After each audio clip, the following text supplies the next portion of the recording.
Bonsoir. Alors, on va vérifier que tout marche bien cette fois-ci. J'espère que. Est-ce que vous m'entendez? Oui, très bien, bonsoir. Bonsoir. Voilà, on peut oublier l'enregistrement aussi. J'espère qu'il n'y aura pas de souci cette fois-ci. Je suis vraiment désolé pour la fois précédente. Je suis dépendant du réseau. Alors, on reprend la Gemara 11a. Voilà. On reprend la Gemara là où on l'avait laissé.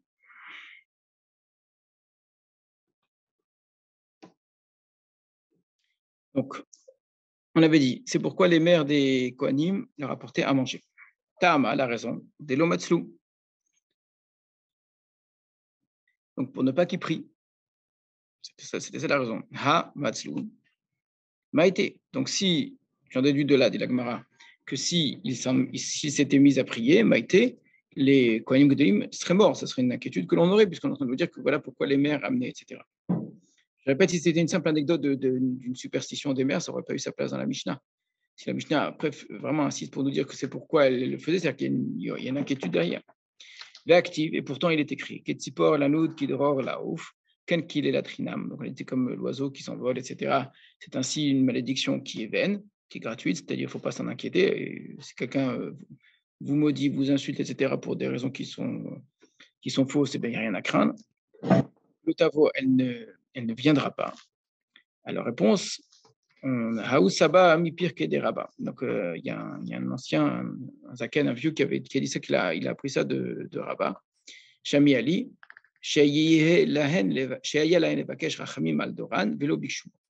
parce qu'en fait, c'est pas si gratuit que ça, cette malédiction. Donc, puisque effectivement, les Kohanim Gadolim auraient dû prier pour leur génération et ils ne l'ont pas fait. La preuve, c'est qu'il y a eu des morts. Donc, ils n'ont pas suffisamment prié. Donc, d'une certaine manière, la klala, l'insulte, la malédiction, la prière pour que il arrive un malheur à ces Kohanim Gedolim n'est pas entièrement vaine. Alors, on avait vu toute l'ironie de l'histoire, où c'est le meurtrier qui considérerait que le Kohen Gadol n'a pas assez prié pour que la victime ne soit pas sauvée de sa main à lui. C'est vraiment assez amusant. C'est lui qui a tué et il considère, oui, mais si j'ai tué, c'est parce que la victime n'a pas été protégée par celui qui aurait dû la protéger, de Kohen Gadol. D'accord. Il y a quelque chose ici d'un petit peu ironique. Alors évidemment, on a expliqué tout ça. C'est-à-dire, c'est une façon de dire, une sorte de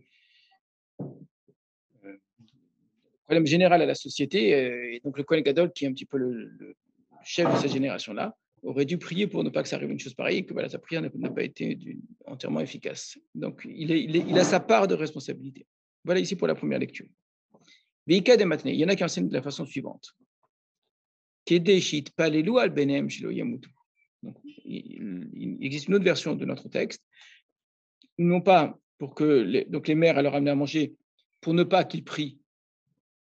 Donc une prière négative, une prière qui serait à vouloir la mort du Kohen Gadol pour qu'eux puissent sortir, et au contraire une prière positive, c'est-à-dire elles amènent à manger pour que ceux qui ont tué de manière involontaire prient pour leur fils, Shelo Yamutu, qu'il ne meure pas. Donc c'est vraiment intéressant, ou d'une certaine façon, si on comprend d'après cette version-là, ce qui serait normal, c'est qu'il meure, et on demande ici au meurtrier de prier pour qu'il ne meure pas. Et la Gemara, donc dans cette autre version, la suite, elle est la même. Ta'ama, des matzlou. Donc la raison pour laquelle il serait sauvé, c'est parce qu'il prie. Halo matzlou maïté. Par contre, s'il ne prie pas pour que ne meurent pas les Kohen Gadol, ça voudrait dire qu'ils vont mourir. Donc, même genre de question. Qu'est-ce qu'il aurait pu faire? Amrinan, Tuvia Chata, Bezigud Mangid. Donc, c'est-à-dire, qu'est-ce que le Kohen Gadol pouvait bien faire? Pourquoi est-ce qu'on lui en voudrait comme ça? Il y a une expression sur ce sujet-là qui dit Tovia Chata, c'est Tovia qui a fauté, et c'est Zigud qui paye. Donc, il y en a un qui faute et c'est l'autre qui prend. C'est-à-dire, ici, c'est le meurtrier qui a tué, donc c'est lui qui est fautif, et on demande au Kohen Gadol de payer pour lui. C'est pas juste. Il y en a d'autres qui donnent une autre image pour parler de cette injustice-là. Amri, ils disent Shrem Nessiv, ou Mikbaï Gazir. C'est-à-dire, c'est Shrem, le fils de Hamor, qui avait violé Dina. C'est lui donc, qui a pris Dina et qui veut se marier avec elle maintenant. Et finalement, quand les enfants de Yaakov, Shimon et Lévi vont tuer toute la ville, eh bien, ils vont tuer un. Et ici, on a inventé un nom, le nom de Mikbaï. Et c'est Mikbaï qui est touché. Donc, c'est une façon de dire il y en a un qui faute et il y en a un autre qui paye. Et dans l'histoire de Shrem, c'est vraiment le cas. C'est-à-dire, c'est vraiment tous les gens de la ville qui vont payer pour la faute d'un seul. Donc, ce n'est pas juste. Donc, pourquoi est-ce qu'on devrait s'inquiéter comme ça de la prière? Pourquoi est-ce qu'on ne peut pas s'inquiéter? Pourquoi est-ce qu'on désirerait cette prière des meurtriers? Le Kohen Gadol peut très bien s'en sortir sans eux, il a rien fait.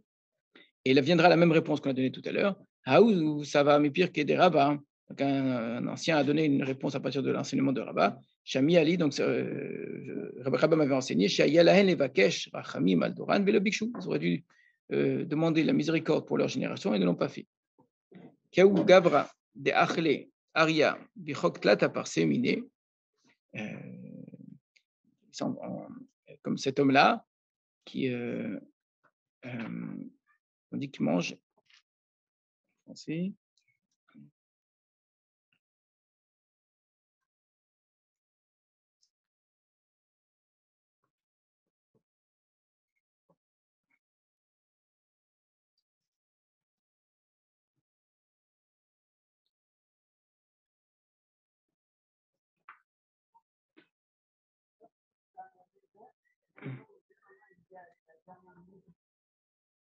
juste un instant, excusez-moi. Vous avez une traduction dans votre volume. Hein, oui.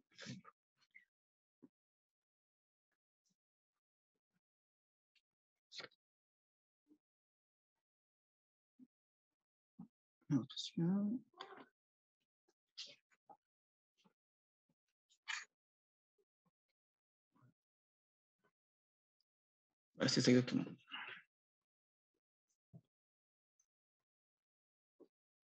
Donc, on va raconter une histoire qui est arrivée. Donc, on est en train de dire, dans les deux versions, la deuxième version, elle est encore plus forte que la première. Hein. On dit que normalement, on demande au meurtrier en fait, de prier pour sauver le Kohen Gadol. Et on avait expliqué déjà ça la semaine dernière, que c'est une façon d'apprendre à celui qui a entraîné la mort d'autrui maintenant de prier pour la vie d'autrui, alors qu'en fait, de cela dépend sa liberté. Et malgré tout, de prier pour autrui. Donc la mort qu'il a entraînée, il a tué un homme une fois, c'est pour ça qu'il se retrouve en ville de refuge, c'est pour ça qu'il se retrouve enfermé. Et bien là, on lui demande de prier pour qu'un autre ne meure pas, alors que c'est ça qui le libérerait. Alors, on va raconter une histoire à partir de cela. On dit, comme l'histoire d'Aou Gavra, de cet homme, d'Achele Aria Bechok Tlata par Séminé, de Rabbi Yoshua ben Levi. Il y a un homme qui avait été dévoré à une distance. Il est connu pour être un très grand Tana, un très grand maître auquel il est arrivé un très grand nombre d'histoires et de miracles et de rencontres avec Eliyahu Hanavi. Vous savez, il y a quelques auteurs comme ça qui sont des auteurs auxquels il arrive souvent des histoires fantastiques. Ce n'est pas le cas de tous les maîtres de la Gemara. Rabbi Yoshua ben Levi, en tout cas, en fait partie. Et, il a rencontré souvent Eliyahu Hanavi, enfin toutes sortes d'histoires un peu étranges. Donc, un jour, il y a dans une distance de 3 parsaot de chez Rabbi Yehuda ben Levi, il y a un homme qui, malheureusement, s'était fait dévorer par un lion. Velo ishtae Eliyahu behadiat late yome. Et donc, Eliyahu a refusé de venir lui rendre visite pendant 3 jours. Donc, qu'est-ce qu'on apprend de cette histoire? C'est qu'il est responsable, dans une certaine mesure, de la mort de cette personne. Alors qu'en fait, il ne le connaît même pas, il n'a rien fait pour ou contre. Enfin, c'est pas... Mais si quelqu'un, dans une distance de 3 parsaot de ce tzaddik est mort, c'est que le tzaddik est quelque part est responsable. Pourquoi il est responsable? Si on reprend l'expression d'avant, c'est qu'il n'a pas assez prié. Donc, l'idée, c'est que s'il arrive un malheur dans ton entourage, même un entourage ici au sens géographique, hein, autour de toi, et que tu es un maître, tu es un tzaddik, tu es quelqu'un qui joue un rôle important, eh bien normalement, tu dois te sentir responsable de cela. Dans la Torah, on connaît un petit peu cette idée-là. Vraiment, elle est écrite quasiment clairement.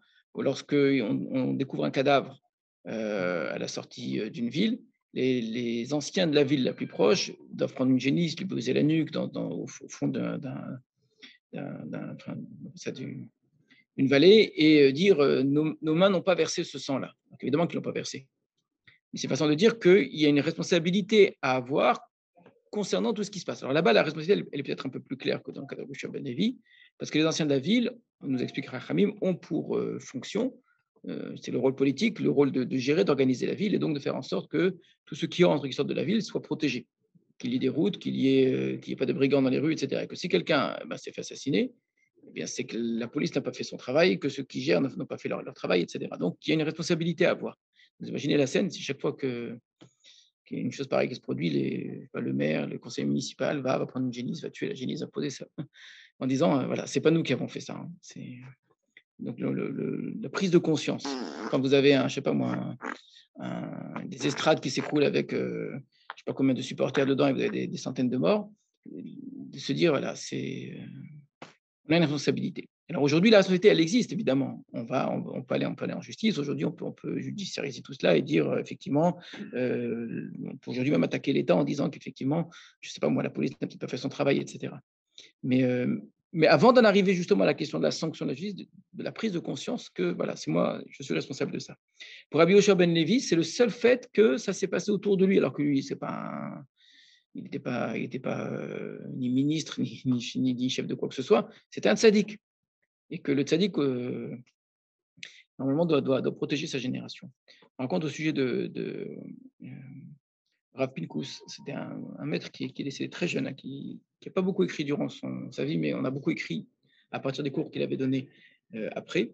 Il racontait toujours plein d'histoires, et chaque histoire, c'était une morale. Et un jour, il parlait dans une grande yeshiva à des gens qui se donnaient entièrement à l'étude de la Torah.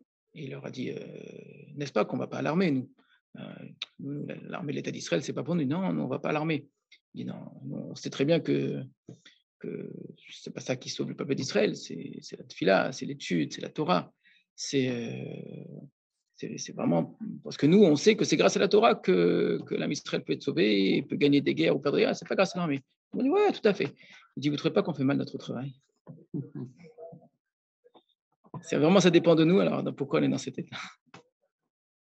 Il faut aller jusqu'au bout de cette responsabilité. C'est-à-dire, si vraiment on considère qu'on est responsable, alors on sera responsable jusqu'au bout et que chaque fois qu'il y a un malheur, qu'il y a un attentat, qu'il y a quoi que ce soit, alors il faut dire que c'est de notre faute. Comme des soldats qui n'ont pas fait leur boulot. Et Ce qu'on voit ici, c'est que ce n'est pas magique. non, donc c'est pas. Soit on attend une fila, soit on attend des actes, soit on attend. Oui, bien sûr. Non, c'est pas la protection, voilà, sacrée du. Ah non, non, non, non, bien sûr que non. Mais je pense que c'est ça qu'il voulait dire. Effectivement, non, ça n'a rien de magique. Bien au contraire. C'est ce qu'on appelle une responsabilité. Ça veut dire.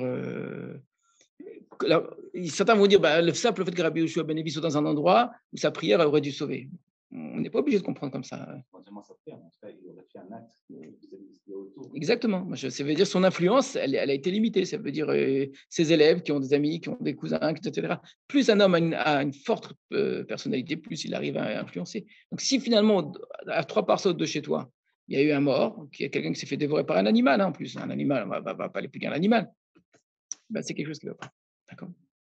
Il y a un problème, il y a une responsabilité à assumer une fois de plus. Voilà, ça c'est la petite histoire qui va évidemment dans le sens qui précède que le Kohen Gadol, c'est fusible en fait. C'est celui qui, lorsque il y a un court-circuit quelque part, c'est lui qui saute, quoi. Et ce qui est intéressant, c'est de dire c'est au meurtrier de ne pas prier pour qu'il meure et prier pour qu'il vive, selon les deux versions. D'accord, où on leur demande à eux d'assumer la responsabilité qu'ils n'ont pas eue avant, donc de réparer à travers les individus. Et ça aussi, c'est intéressant de dire, à force de mettre la responsabilité sur ceux qui sont en haut, nous, on se déresponsabilise. Alors là, on nous apprend le contraire. C'est-à-dire, d'accord, lui, il paye pour ça, mais alors fais en sorte que, justement, d'assumer à ton niveau, à toi, le meurtrier, de prendre conscience de ce que ça implique et que cette responsabilité, elle soit partagée. Dans un état idéal, cette force du Kohen Gadol et de la Avoda, il ne peut pas y avoir de mort. Oui, tout à fait. Ça, on le dit très souvent. Hein. Dans une société idéale où il n'y a pas de mort. La Torah ne supporte pas la mort. Entre les deux comptes,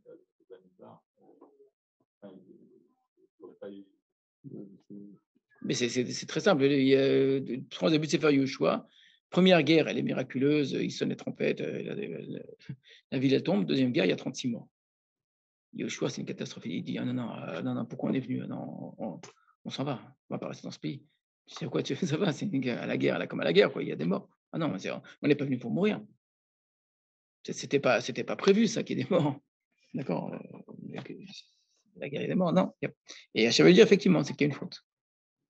Il y a une faute et il y a une responsabilité qui est aussi une responsabilité générale, qui est aussi une responsabilité du choix. Bien que c'est un seul individu qui a fauté, qui est fauté un seul. Mais ce seul individu qui a fauté, il a fauté parce qu'autour de lui, il n'y a personne qui lui a peut-être appris, qui lui a peut-être montré, qui lui a donné, je ne sais pas, etc. Donc ça reste une responsabilité collective. Au contraire, Non, je ne me permettrai pas pour mondialiste parce que,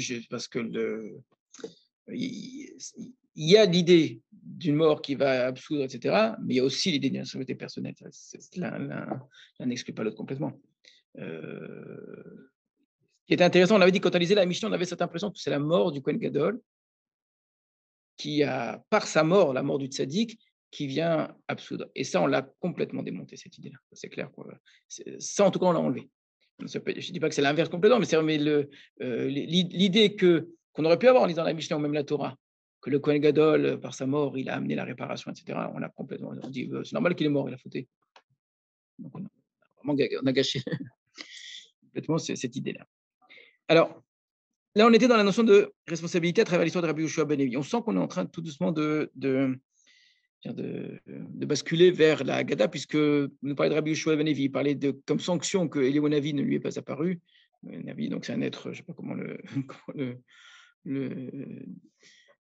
décrire, hein, ni homme ni ange, ni une sorte d'être immortel. Je sais pas, enfin, c'est quand même assez étrange, mais c'est une façon de dire, tu ne peux pas prétendre à quelque chose de si grand, de si élevé, voire par parler avec Eliyahu Navi, si de manière si réelle et si matérielle, il y a un problème. Quoi. Et ça, c'est joli comme idée. On ne fait pas mourir Rabbi Yoshua ben Levi parce qu'il y a un autre qui est mort. Ça, non, c'est un animal qui l'a tué. Mais c'est une façon de dire ton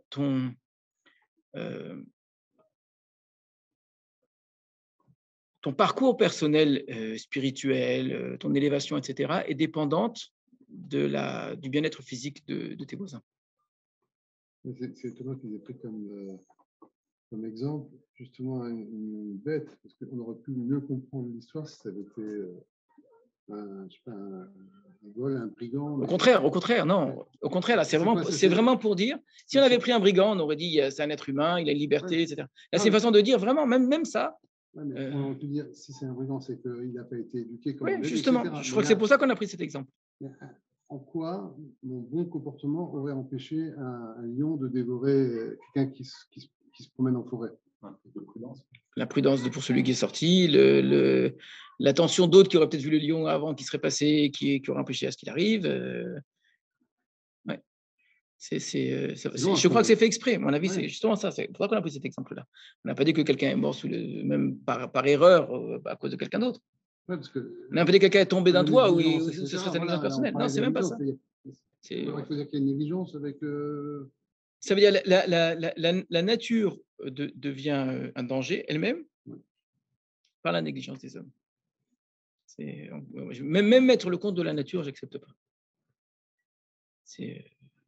La Gemara, elle dit que dans la Torah, il écrit que quand Dieu crée les animaux, il a dit clairement que la crainte de l'homme soit sur les animaux. Alors, comment ça se fait que les lions nous mangent, normalement, ils doivent avoir peur de nous. Il dit c'est par nos fautes qu'ils n'ont pas peur de nous. C'est-à-dire s'ils avaient en face d'eux un être humain, comme la Torah l'a prévu, ils ne mangeraient pas l'être humain, sauf qu'on n'est pas un être humain. Eux ne voient pas en nous un être humain. Donc, ils n'ont pas l'image d'un être humain à l'image de Dieu. Donc, évidemment, ils vont manger un animal parmi les animaux parce qu'on se comporte comme ça, parce qu'on se voit comme ça. Donc, si Rabbi Yoshua ben Levi avait joué tout son rôle, il aurait autour de lui des êtres humains, des vrais Bnei Adam, d'accord, qui n'ont peut-être pas tous la capacité de rencontrer Eliyahu Navi, mais en tout cas des gens bien. Et même le lion aurait eu peur de ça. Il serait parti.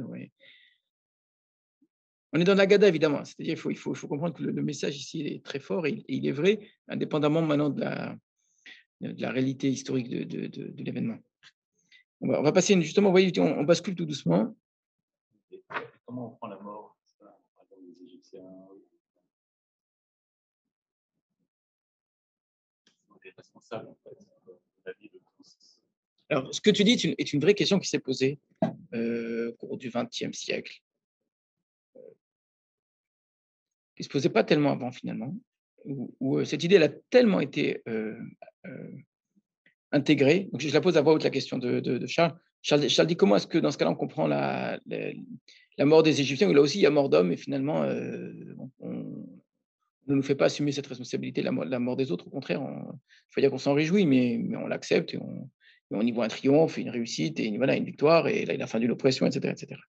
Donc, j'étais en train de répondre que la question de Charles a été posée, hein, surtout au XXe siècle, parce qu'on a tellement intégré cette idée de responsabilité, etc., que le peuple d'Israël se doit d'assumer cette responsabilité-là, que c'est un petit peu, là par contre, ce qui est écrit dans les évangiles, c'est que si on te frappe la joue droite, tends la joue gauche. Et que je dois assumer sur moi le mal que l'autre me fait aussi. Et, on a accusé Lévinas de ça, par exemple, un petit peu, d'aller trop loin dans cette altérité à tout prix, ou dont je dois assumer complètement le. Alors, je vais te répondre à ta question. Tous les exemples qu'on a eus sont des exemples qui ne sont pas des exemples de conflit. Ça veut dire, c'est des erreurs, c'est-à-dire, il s'est passé quelque chose qu'on aurait pu éviter, en vérité. Donc, lorsqu'on est à l'intérieur, le conflit, déjà qu'on est à l'intérieur d'un conflit, on est valeur contre valeur, volonté contre volonté. Et dans ce conflit-là, ce qui est évident, et c'est ça qu'on peut retenir de ce que tu dis, c'est que dans le conflit même, je dois laisser une place à l'autre de se sortir de ce conflit. Je dois lui donner le moyen de pas sombrer et que je finisse pas par l'écraser. C'est vrai. Maintenant, si je ne lui laisse pas cette place-là, depuis le départ, je cherche à l'écraser dans une violence totale, il y a un problème. Mais si je lui laisse cette place-là et il ne la saisit pas, et au contraire, il s'engouffre un peu plus, il y a un moment où ce n'est plus moi qui ai cette responsabilité, c'est lui qui l'assume complètement. Et je ne vais pas faire porter, alors que ça a été fait, hein, je ne vais pas faire porter à la victime le poids de la responsabilité que l'autre n'a pas été assez bon. C'est quelque chose ici, vous avez, chez les pervers, c'est narcissique, ça fonctionne très très bien, ça, dans une relation entre individus, où quelqu'un va faire souffrir énormément autrui en jouant sur cette fibre-là, où la victime devient, elle, en vérité, coupable de la violence et de la méchanceté de celui qui est en train de l'écraser. Et chaque fois qu'elle va se lever, elle dit, tu vois, c'est à cause de toi que je me suis mis en colère. Et tu sais que chaque fois que je suis en colère, je n'arrive plus à me maîtriser, d'accord? Et l'autre va dire, ah oui, en fait, j'aurais pas dû lui dire ça, etc. Combien de femmes se font écraser comme ça? Combien d'enfants se font parce que le discours est justement un discours de culpabilisation de la victime, parce qu'elle n'a pas fait ce qu'il fallait, elle ne fera jamais de façon assez pour que finalement toujours justifier le mal que l'autre lui fait. Et de ça aussi, il faut sortir. Il y a aussi une limite à ça. C'est vrai, on assume la responsabilité du lion qui a mangé l'autre, de celui qui a tué sans faire exprès, mais pas du meurtrier volontaire. On n'a pas dit qu'on était responsable du meurtrier volontaire qui est venu. Il y a un problème, c'est sûr qu'il y a un problème, mais il y a un moment où la liberté de l'autre de faire le mal m'échappe à moi, où je ne suis pas ni le Kohen Gadol, ni le. Voilà, on sera volontaire. Je dis, c'est ce que j'appelle une situation de conflit. Voilà, exactement. Depuis mon misbéar, tu prendras pour le faire moi. Celui-là n'a pas le droit à cette capara, à cette expiation, à cette explication, à cette. On ne justifiera pas, on ne dira pas, oui, mais vous comprenez, etc., etc. C'est-à-dire, celui qui a tué de manière volontaire, on va lui faire peser sur lui une lourde responsabilité qu'on ne trouve pas ailleurs, d'accord, c'est vrai. Mais celui qui a tué de manière volontaire, rappelez-vous cette explication, comment ça fait que celui qui tue de manière volontaire, sans témoin, ni il est mis à mort, ni il a le droit, ni il va en filer réfugié, il est tranquille, il rentre chez lui, alors qu'il a tué. Alors évidemment, on se débrouillera pour se débarrasser de lui, d'accord, mais après la société gérera. Mais d'après la Torah, il n'y a rien que prévu pour lui. Il y a un témoin qui l'a vu, il y a 2 témoins qui l'ont vu, mais ils ne l'ont pas averti, d'accord. Donc il n'y a rien, il n'y a pas de case qui est prévu pour lui. Ah, s'il avait tué de manière involontaire, donc le tribunal statue de manière très claire, cet homme a tué de manière volontaire. C'est un meurtrier volontaire. Alors on le met à mort, non, il n'y a pas de témoin qui l'ont averti. Ah bon, alors qu'est-ce qu'on fait? C'est absurde. C'est absurde, parce que justement, il a une responsabilité pas suffisante pour le mettre à mort, d'accord? Ce que personne n'aura jamais d'ailleurs, cette responsabilité suffisante. Mais il a pas non plus cette culpabilité d'avoir mal fait, d'être négligent. Ça n'a rien à voir avec la négligence, là. C'est plus ça le problème. Alors, on continue.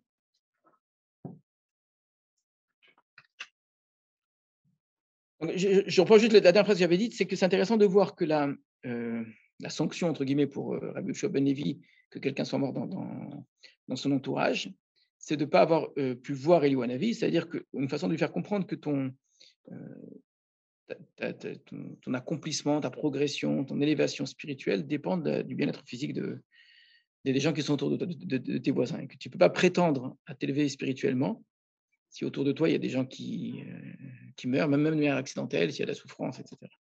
C'est un très, très beau message. Amar Rav Yehuda Amar Rav. Rav Yehuda a dit le nom de Rav, au sujet de ce qu'on a dit auparavant. Qu'il est là, Tracham, à Filou Bechinam Hiba. On a dit tout à l'heure qu'il y avait une règle qui est qu'une malédiction gratuite, vaine, il n'y a pas à s'en inquiéter. Et d'ailleurs, c'est pour ça qu'on a été obligé de dire que ce n'était pas gratuit pour le Kohen Gadol. Autrement, il aurait dû s'en inquiéter. Donc, pourquoi est-ce que les mères avaient besoin d'aller à manger? Parce qu'il a une forme de responsabilité. Donc, à cette occasion, on a édicté cette règle qu'on n'a pas à s'inquiéter des malédictions gratuites. Et là-dessus, c'est plus du tout notre sujet de départ, mais on est en train de débrayer là. La Gemara va nous raconter une histoire en partant d'une règle qui fait exception à ce qu'on vient de dire. C'est que par contre, si c'est un chacham qui fait une malédiction, une insulte, une prière, si c'est un sage qui annonce quelque chose de mal à autrui, même pour rien, il faut s'en inquiéter. Ça dépend qui est-ce qui maudit. Si c'est un meurtrier, un volontaire, un maretz, un ignorant, etc., il passe sa vie à insulter les gens autour de lui, c'est comme l'oiseau qui s'envole, d'accord, ça ne nous fait rien. Non, si c'est un chacham, c'est quelqu'un qui ne va pas s'amuser à prononcer des phrases comme ça à tout bout de champ, autrement il ne serait pas chacham. Hein. Et première des choses qui nous permet de reconnaître un chacham, c'est quoi? Premier critère pour reconnaître un chacham, alors ce n'est pas tous ceux qui ont ça qui sont tous chachamim, mais celui qui n'a pas ça n'est pas chacham en tout cas. Premier critère où cet homme il est peut-être chacham. Vous êtes tous chachamim, c'est le silence. C'est ça. Non, c'est bien. La shtika, le silence. D'accord. Quelqu'un qui parle beaucoup, c'est sûr qu'il n'est pas chacham. D'accord. Donc, oui, je suis perdu là pour la cause. Donc, quelqu'un qui se tait, il peut passer pour un sage, d'accord? Parce que dès qu'il ouvre la bouche, on va remarquer qu'il prend l'est des pas. risques quand on parle. Voilà, exactement. On prend pas de risques quand on se tait. D'accord. Donc, mais c'est vrai, le silence est un trait distinctif des sages. Ça ne veut pas dire que tous ceux qui sont silencieux sont sages. En tout cas, les sages ont tous ce trait distinctif, d'accord? Alors, si vous voyez un sage qui un jour parle et parle trop, parce qu'aller insulter quelqu'un, le maudire, etc., c'est vraiment aller très loin dans l'usage de la parole. C'est aller le plus loin possible, même d'ailleurs, dans l'usage de la parole. Donc, il dépasse les bornes. Donc, le racham qui fait ça, il y a quelque chose dans sa parole. Et on est en train de dire, sa parole, elle va laisser une trace. Donc, on reprend dans les mots. Amar Yehuda Amar Rav, qu'il est la tracham afilu bechinam hiba. Donc, la malédiction d'un sage, même si c'est gratuitement, elle vient. Minalan, d'où savons-nous ça? Mais Achitophel, de Achitophel. Alors, Achitophel, c'est un numéro tout à fait spécial, celui-là. On a quelques personnages comme ça dans le Tanakh, dans les Chachamim, qui sont tout à fait exceptionnels. Hein. Vraiment, ils sont hors normes. Achitophel en fait partie. Achitophel, c'est un personnage dont on ne parle pas beaucoup dans le Tanakh, mais on en parle. Quand on en parle, on dit des choses assez extrêmes à son sujet. Il a vécu à l'époque du roi David, donc on le trouve dans le livre de Shmuel, et on ne parle de lui qu'au moment où il prend le parti de son fils, du fils de David, Avshalom, quand Avshalom fait un coup d'État contre son père David. On est à la fin du livre de Shmuel. Et donc Avshalom fait un grand coup d'État, et il va avoir avec lui Achitophel. Donc, c'est que là qu'on en parle. Mais à ce sujet-là, le texte nous dévoile qu'en fait, c'est quelqu'un qui était un personnage important de la cour, dont on n'a jamais parlé, parce qu'on n'a jamais eu besoin, c'est tout. Donc, il n'était pas, jusqu'à présent, ce n'était pas utile. Et on dit des choses de lui, alors, dithyrambiques, extraordinaires. Il n'y a pas une chose qu'il n'ait dit et qui ne se soit pas réalisée. Pas parce qu'il était prophète, il n'était pas du tout prophète, parce qu'il était chacham, il était sage, très intelligent, de très bons conseils. Donc, quand on lui demandait, tu penses quand je devrais faire ça ou ça, s'il disait fais A plutôt que B, c'est A c'est sûr qu'il avait raison. Par la sagesse, c'est-à-dire par la déduction, par une réflexion. C'est un homme, on va dire, un très grand sage. Ça, c'est Achitophel. Et ce Achitophel a choisi de prendre le parti de Avshalom. Et d'ailleurs, il va donner un conseil à Avshalom, comment attaquer son père. Et quelqu'un d'autre, une sorte d'agent double que David avait placé auprès d'Avshalom, va proposer un autre conseil. Alors, au début, tout le monde va écouter Achitophel parce que tout le monde écoute Achitophel par habitude, d'accord. Mais il va être assez malin, cet agent double, très malin pour réussir à détourner le conseil et que finalement on n'écoute pas Achitophel. Et heureusement, parce qu'effectivement, grâce à ça, il a sauvé probablement la vie de David et de tous ceux qui étaient avec lui. Achitophel demandait d'attaquer tout de suite, sans attendre immédiatement, etc. Alors que l'envoyé de David va au contraire demander à ce qu'on prenne du temps, qu'on rassemble d'abord une armée, parce que David sait très bien se battre et qu'il va se préparer, etc., etc., etc. En vérité, c'est pour gagner du temps, pour prévenir David et que David puisse vraiment se préparer. Donc, ce qui est intéressant, parce que ce qui va, si on regarde bien le texte, sur quoi va jouer, ça s'appelle Itaï, l'envoyé de David, il va essayer de piquer l'orgueil d'Absalom. Parce qu'en réalité, si il parle uniquement sur le terrain de l'intelligence, la sagesse, eh bien, Achitophel est plus intelligent que lui. Et donc, les gens l'écoutent. Par contre, si j'arrive à faire comprendre à Absalom qu'en vérité, Achitophel donne un très bon conseil, parce qu'il est très sage, mais pour lui, pas pour Absalom, Achitophel ne se trompe jamais. Sauf, mais quelles sont ses vraies intentions à Achitophel quand il dit ça? Lui, il te dit ça, donc toi, tu dis, bah oui, tout ce que dit Achitophel, c'est bien. Sauf que, est-ce qu'il veut ton bien? Achitophel, peut-être qu'il ne veut pas ton bien, peut-être qu'il veut son bien à lui, peut-être qu'il veut prendre ta place, en fait. C'est le vizir à la place du vizir, donc méfie-toi de lui. Alors, il ne dit pas comme ça. Donc, il arrive avec beaucoup, beaucoup de malignité à faire peur à Absalom du personnage d'Achitophel et de se méfier du conseil qui est en fait un très bon conseil. Mais oui, c'est sûrement, c'est un très bon conseil pour lui, pas pour moi. Donc, et grâce à ça, donc, il arrive à retourner. C'est très, très, très fin. Et Achitophel est tellement persuadé qu'il a raison que qu'est-ce qu'il fait dès qu'il apprend qu'on n'a pas suivi son conseil, qu'on n'a pas commencé même à suivre son conseil, que juste on n'a pas voulu l'écouter, parce qu'il est sûr qu'il a raison en fait. Donc il sait d'avance que si on ne suit pas son conseil, il ne peut pas. Ça y est, c'est fini. Il peut plus, après, il va rentrer chez lui, il va se suicider. C'est un des rares cas de suicide. Il y a 3 cas de suicide dans toute la Bible. Donc il va se suicider parce qu'il dit de toute façon c'est fini. Je sais que j'ai raison. Donc, ce qui va se passer, c'est qu'ils vont aller attaquer David. David va gagner. Donc c'est fini pour le parti d'Absalom. Donc voilà, c'est intéressant. Il écrit qu'il a donné des ordres dans sa maison, il est bien organisé. C'est très, c'est pas un coup de tête comme ça. Il est parti, il a géré ses affaires avant de partir et hop, il est allé se suicider. Voilà. Donc voilà le Chacham. C'est intéressant qu'on parle d'un Chacham. C'est pas un tzaddik, hein. C'est pas un juste. C'est un homme, on pourrait même dire c'est un rachat, mais c'est un homme très Chacham. Or, pour nous, là je vais prendre des personnages Achitophel d'un point de vue biblique. Hein. Pour nos sages, dans le Midrash, on ne peut pas être Chacham dans le Tanakh si on n'est pas Chacham dans la Torah aussi. On pourrait très bien dire, mais non, c'est 2 types de sagesse, etc. Ça, c'est l'expert en géopolitique, conseil militaire, etc. Les Chachamim vont faire d'Achitophel et d'un autre personnage d'ailleurs qui se trouve à la même époque, c'est bizarre parce qu'il n'y en a pas beaucoup, les deux on les retrouve quasiment en même temps, qui s'appelle Doeg, des Talmidei Chachamim, c'est-à-dire des sages même de la Torah. C'est le même type de sagesse. Mais c'est des sages qui ont mal tourné. Et donc, il y en a comme ça. Des sages qui ont une connaissance de la Torah monumentale, même parfaite, on pourrait presque dire. C'est-à-dire bien au-dessus de n'importe qui de leur époque, d'accord? Une sorte de Torah comme ça, vraiment parfaite. Et il y a une forme de vice chez eux. C'est intéressant, ça étudié en tant que tel.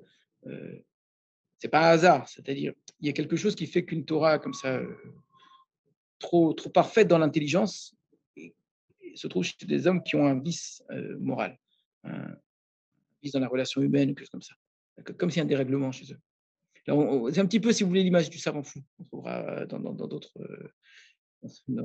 idées. C'est-à-dire un grand savant, mais quelque part la folie. Alors, c'est pas de la folie du tout ici. Ni Doeg, ni Aristote sont fous, ils ne sont pas fous du tout. C'est pas de la folie. C'est une forme de perfection qui fait de cet homme-là des gens complètement insensibles à l'humain et à la réalité, voilà. À l'émotion, exactement. Et c'est des gens très dangereux, très, très, très dangereux. Dans une moindre mesure, on peut être dans la Torah et aussi dans cette religion. Voilà, la preuve que oui. La preuve que oui, malheureusement. Il y en a d'autres, hein, comme ça, Korach, on en a une belle brochette. Hein. Bilam, c'est pas la même chose. Il était très chacham, il était navi, mais c'est pas un homme de Torah, lui, certainement pas. Mais il y a quelque chose, on dit, si tu veux, de service divin, il y a quelque chose, pas tout à fait la même chose, mais où tu vois de plus que voilà un homme qui a un accès à la vérité, si tu veux, un vrai accès à la vérité, et qui est d'une perversion morale terrible. En fait, Je ne vous entends pas. Non, Bilam, on disait qu'il est prophète, Navi. Prophète, donc c'est un accès à la vérité. C'est un accès à la vérité. Et chez lui, c'est pire que ça. C'est un accès à la révélation et à Dieu lui-même. Ce que n'a pas le Chacham, le sage. Et pourtant, c'est un homme d'une immoralité. Ce sont des gens très dangereux. Donc c'est important, hein, c'est très très important. C'est-à-dire que lorsque vous voyez que quelqu'un est sage, ça ne fait pas de lui nécessairement quelqu'un de bien. Quelqu'un sait très bien étudier la Torah, ça ne fait pas nécessairement de lui quelqu'un de bien. Surtout pas de dire qu'il faut être un idiot pour être quelqu'un de bien. Ça, c'est le simple d'esprit, c'est pas chez nous. Donc, bien au contraire, on incite à la chorma et à la très grande chorma, et l'homme est accompli par l'étude et la connaissance de la Torah, c'est clair. Mais il y a une sorte d'avertissement très grand qui existe, que la Torah ne sauve pas l'homme de sa méchanceté. C'est un enseignement que je répète très souvent au nom de mon père, que lui enfin, ça vient du Yerushalmi, mon père le citait très très souvent, et moi je le répète en ce moment très souvent, qui est de dire pourquoi la Torah est comparée à l'eau. Il y a plein d'explications. L'eau, c'est la vie. L'eau, elle fuit les sommets, donc elle va aller que chez les gens humbles. Mais une autre explication qui me paraît très très belle, elle dit l'eau fait pousser ce qu'on a planté. Ce qui veut dire que si vous ne plantez rien, il n'y a rien qui pousse. Donc si vous plantez des bonnes graines, vous avez bien choisi, vous allez avoir des magnifiques arbres avec des très beaux fruits, de belles plantes, des belles fleurs, etc. Et si vous plantez des mauvaises herbes, plus vous allez mettre de l'eau, plus il y a des mauvaises herbes qui vont pousser. Il vaut mieux qu'il n'y ait pas d'eau. Donc quelqu'un qui a en lui quelque chose de pourri, de pervers, de malsain, un vrai problème intérieur, d'accord, ce n'est pas l'étude de la Torah qui va le sauver. Au contraire, je me dis au contraire. Il vaut mieux qu'il n'étudie pas. On dit quand même que les mitzvot ont un pouvoir justement de changer l'homme. Ouais, bah c'est une grande question, une grande question. Est-ce que la morale fait partie de la Torah? D'accord, il y a plusieurs opinions. L'opinion la plus extrême, que je ne partage pas, qui est celle de Lebovitch, qui dit que la morale de la Torah, ça n'a strictement rien à voir, contrairement à ce que les gens pensent. C'est-à-dire, ce n'est pas en étudiant la Torah, peut-être comme le mitzvot, qu'on apprend à devenir quelqu'un de moral. D'accord, c'est vraiment extrême dans la pensée. Et donc, la morale, vraiment, c'est tout à fait indépendant pour la Torah. C'est autre chose que de la morale, d'accord. Et la position inverse, qui est faire la Torah que la bien-pensance, hein, une façon de la moraline de Nietzsche, quoi, un truc, il faut être gentil, bon, etc., etc., etc. C'est à ça que serviraient toutes les mitzvot et toutes les études de la Torah. La réalité, elle est je pense, ni dans un endroit ni dans l'autre. En tout cas, ce que j'ai voulu dire, c'est que dans l'image de mon père, celui qui a quelque chose de bien en lui, la Torah lui permet de développer ça. Et en ce sens, la Torah va aider, effectivement. Donc, il y a quelque chose de très moral dans la Torah pour quelqu'un qui est disposé à cela. Donc, on n'est pas en train de dire, comme dirait Leibovitch, que si j'ai la morale, il faut que je la cherche ailleurs. Ce que tu dois avoir ailleurs, la Torah, d'accord, la vie en société, elle précède d'abord la Torah. Ici, on disait qu'il fallait d'abord être un mensch avant d'être un homme de Torah, c'est-à-dire d'abord soit un être humain avant d'être un homme de Torah, c'est ce qu'on entendait beaucoup dans la région. C'est vrai, c'est-à-dire qu'une fois que tu as cela, c'est pas que la Torah n'a rien d'autre à t'apporter, la Torah va t'apporter énormément là-dessus, parce que tu as envie d'être quelqu'un de bien. Mais alors, tu ne sais pas comment être quelqu'un de bien, donc on va t'apprendre à être quelqu'un de bien. Dans plein de domaines. Ta volonté, c'est de faire le bien. Ta volonté, on a dit, on a parlé beaucoup de responsabilité, d'être. Voilà, la Torah va te montrer jusqu'où tu dois aller, où est la limite, etc. Mais c'est ça.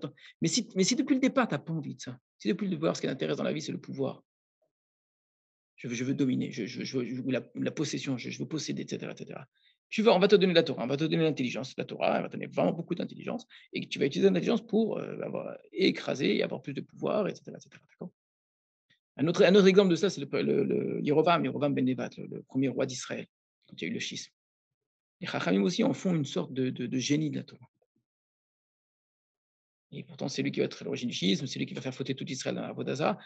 Et on présente ça comme étant quelqu'un qui était un assoiffé de pouvoir. Alors, tu lui donnes de la Torah, il va trouver les moyens dans la Torah pour. On ne se l'est jamais caché, bien au contraire. Quand nos ancêtres ont cassé les pieds à Moshe et Aaron de manière tellement dure, Moshe et Aaron, si nos ancêtres avaient l'idée que du moment que tu as la Torah et les mitzvot et que tu parles au nom de Dieu, eh ben, tout ce que tu fais, c'est nécessairement bien, d'accord? Ils n'auraient pas été aussi durs avec Moshe et Aaron. Alors, ils n'auraient peut-être pas eu raison d'être durs avec Moshe et Aaron, mais en tout cas, c'est révélateur que chez eux, on ne pouvait pas la leur faire. D'accord, ce que tu me dis, c'est la Torah, d'accord, c'est ça, je me suis dit, t'es un pervers quand même. La Midrash va très loin. Il disait qu'il y avait des hommes qui accusaient Moshe d'abuser de leur femme.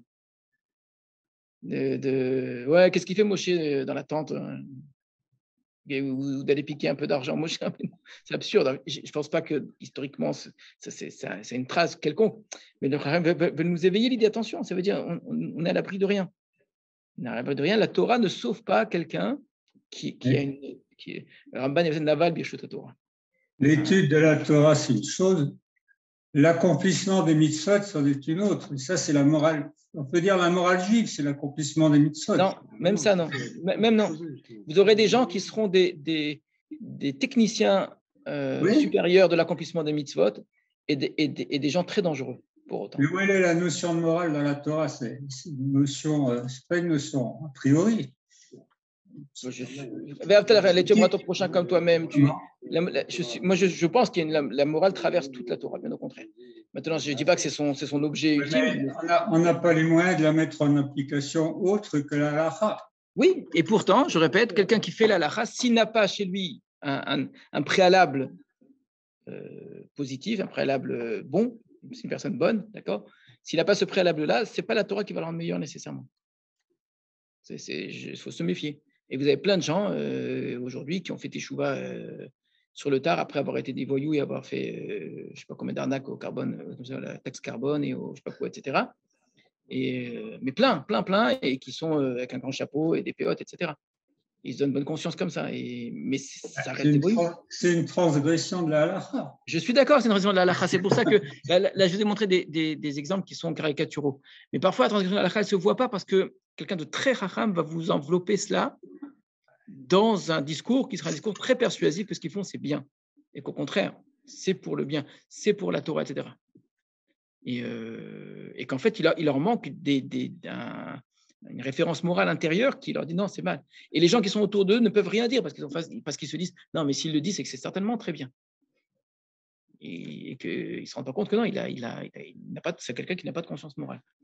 Donc alors, on va revenir à notre sujet. Donc, tout ça pour dire Achitophel fait partie de ces exemples tout à fait exceptionnels de super génie, si vous voulez, mais disons, très, très calculateur comme ça, et que la Torah n'a pas sauvé de leur mal intérieur. Au contraire même, la Torah a développé chez eux leur mal intérieur. Alors, qu'est-ce qui s'est... Regardez l'histoire. Là, je dis, on a commencé avec les mamans des Kohanim Gedolim, ce qui était déjà un peu de la Haggadah, c'était plus vraiment de la Halacha, mais ça n'a rien de fantastique, ce n'est pas des miracles. Quand on a expliqué ça, on a commencé à dire oui, mais la prière, elle a de l'importance, etc. On sent qu'aujourd'hui, on est en train de dériver vers la Haggadah. Après l'histoire de Rabbi Yehoshua ben Levi, que Léon avait les parents de visite, là, c'est clairement du fantastique, mais c'est rien par rapport à ce que vous allez lire maintenant. Là, on a probablement une des Haggadot les plus fantastiques de tout le chasse. Il y en a beaucoup, mais celle-là, elle a vraiment... Elle fait partie, je sais pas, du top 10 peut-être. Alors, chez Bécha, c'est une Haggadah qu'on avait étudiée ici au Merkaz il y a 2 ans, je crois, à Soukot. On a vu surtout Soukot. Chez Bécha, chez Kara, David Shittin. Une Haggadah qu'on trouve également dans Masechet Souka. Quand David a creusé les Shittin, c'est quoi les Shittin? Les Shittin, c'est quelque chose d'assez mystérieux. C'est, semble-t-il, des canaux qui se trouvent, qui ont été creusés à l'endroit où David allait placer le Misbéach, l'autel, pour servir au Beth Amikdash. Donc David, lui, n'a pas eu le droit de construire le Beth Amikdash. Il avait envie de le faire, Dieu ne l'a pas autorisé à le faire. Mais il va tout faire pour préparer le Beth Amikdash.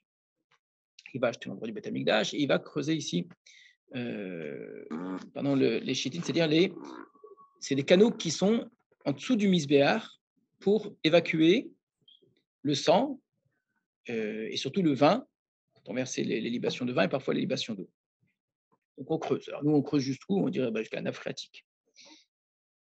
Ici, on va dire que ce qui se trouve en dessous, c'est le théum, l'abîme.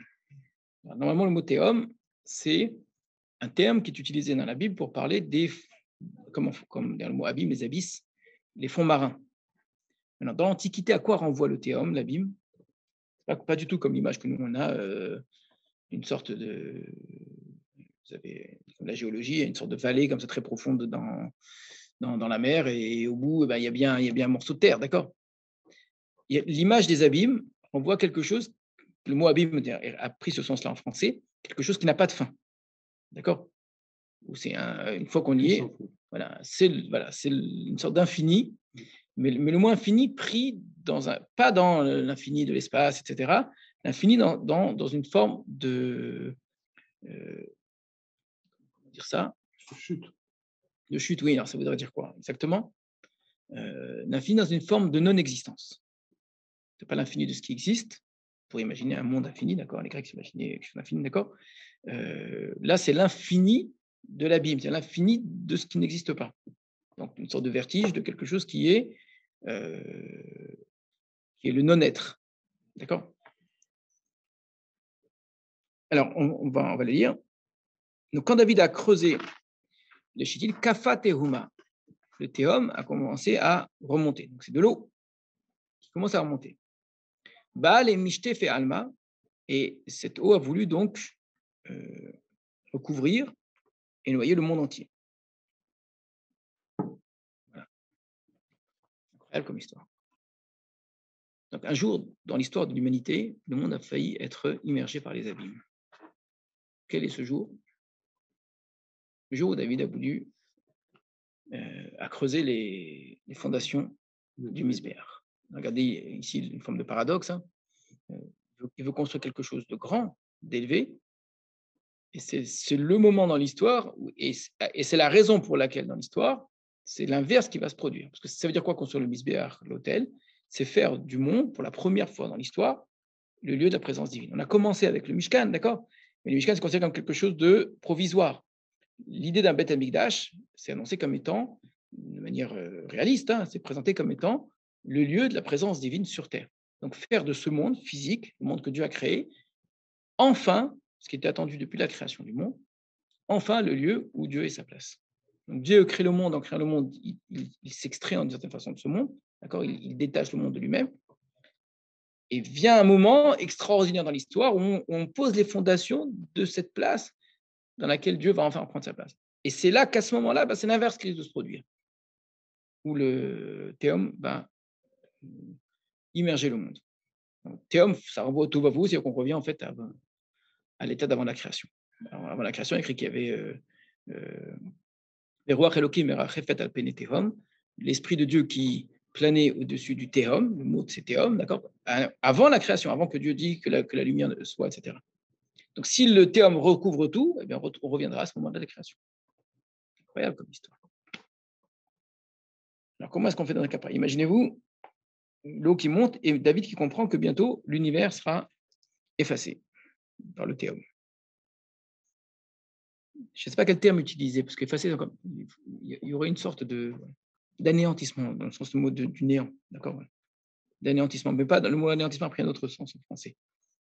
Il faudrait dire une néantisation, je crois, un truc comme ça. Si ça n'existe pas, inventons-le. Donc, il y aurait, voilà. Non, le mot effacement, il y a quelque chose de matériel. La chose qui existe n'existe pas, comme s'il n'avait jamais existé.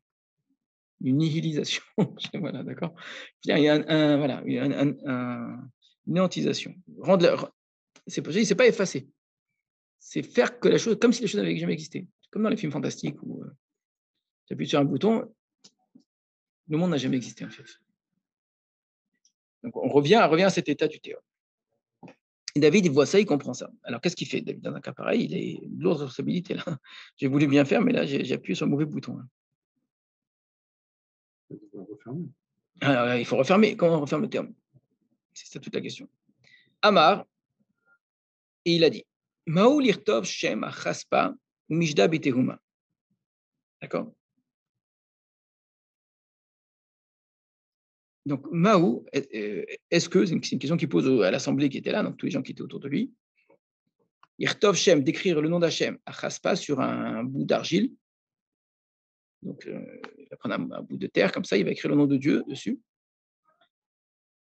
Et le jeter dans le théum.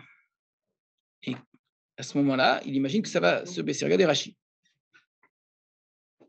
Misharé, pas Maou, le Rachid a une version Misharé, est-ce que c'est permis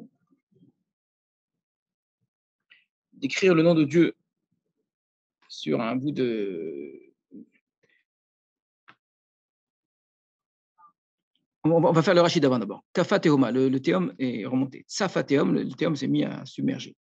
Les Gemara Yerushalmi, dans les Yerushalmi, on raconte chez Matzah Sham Cheres, En vérité, David, au moment de creuser, il a trouvé là-bas un petit bout de terre, un petit morceau de terre comme ça, qui était au fond de l'abîme. Il était étonné, il dit, ah, c'est bizarre, je trouve un tesson. Le tesson, normalement, c'est un bout de terre qui a été fabriqué par l'homme, qui est une sorte de…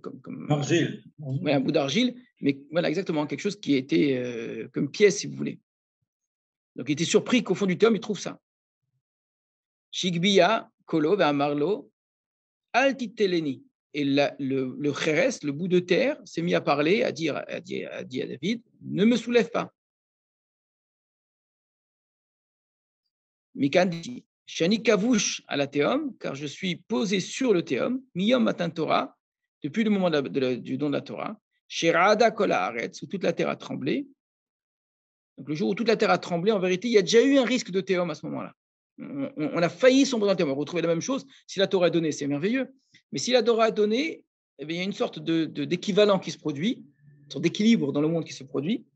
C'est que s'il y a quelque chose d'extraordinaire de bien qui se produit, il y a un équilibre qui se fait avec un risque très grand.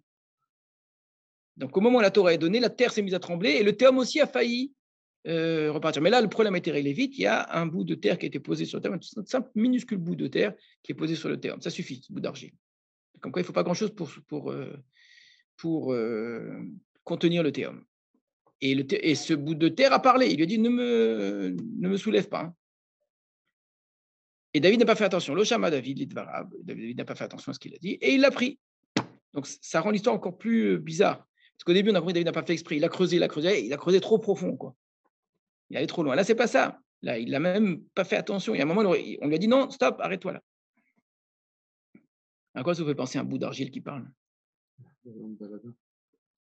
C'est pas tout à fait pareil. Un bout d'argile qui parle, c'est pas. Et là, l'argile n'est pas en argile nécessairement. Oui, je sais pas. C'est le génie, en fait. Ouais. Le génie, Ouais. C'est quoi le bout d'argile qui parle?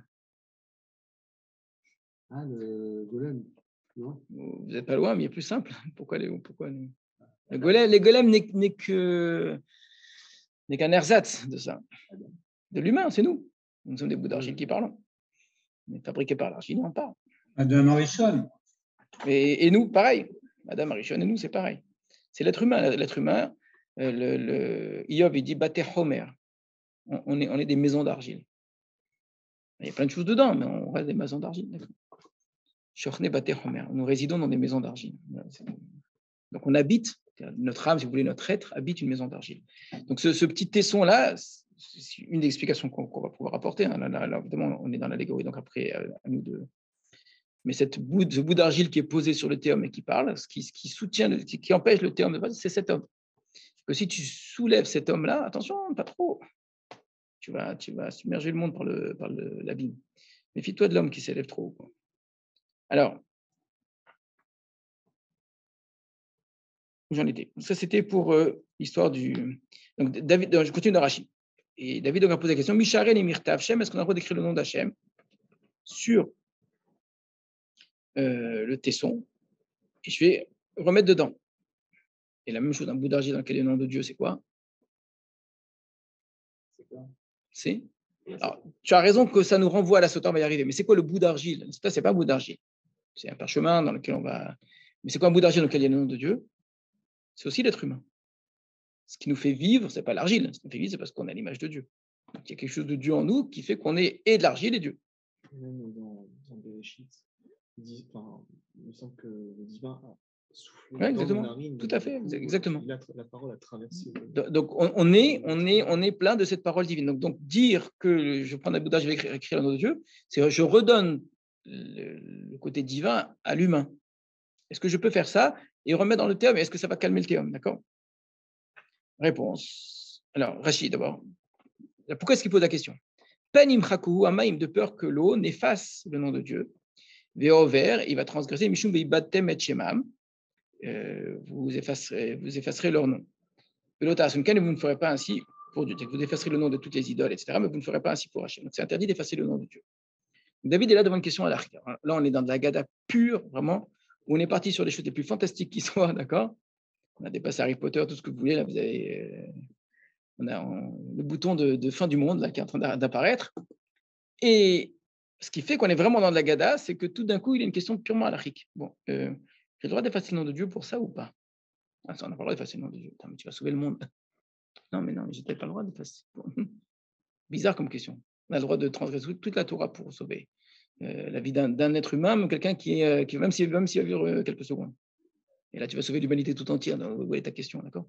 David, en train de dire, je trouve pas la lacha. Mais on va tous mourir. Oui, non, mais je ne sais pas si on a le droit. Vous voyez, on est vraiment dans ce qui fait la force de la Haggadah ici. Alors, il ne savait pas, David. Qu'est-ce que vous auriez dit à David? C'est ce que tu as dit, toi Charles, quand on parlait de la sota. Oui, effacer le nom de Dieu, etc. On connaît ça pour la sota. Que pour la sota, on efface le nom de Dieu. Alors, si on peut le faire pour la sota, n'est-ce pas? Donc, je peux apprendre de la Torah une sorte d'exemple. On a voilà un très bon enseignement.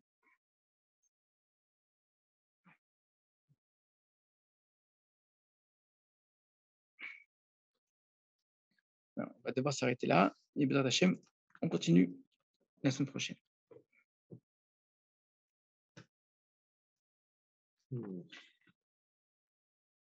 Qu'est-ce qui était au cours qu'on avait fait ça il y a à Sukkot?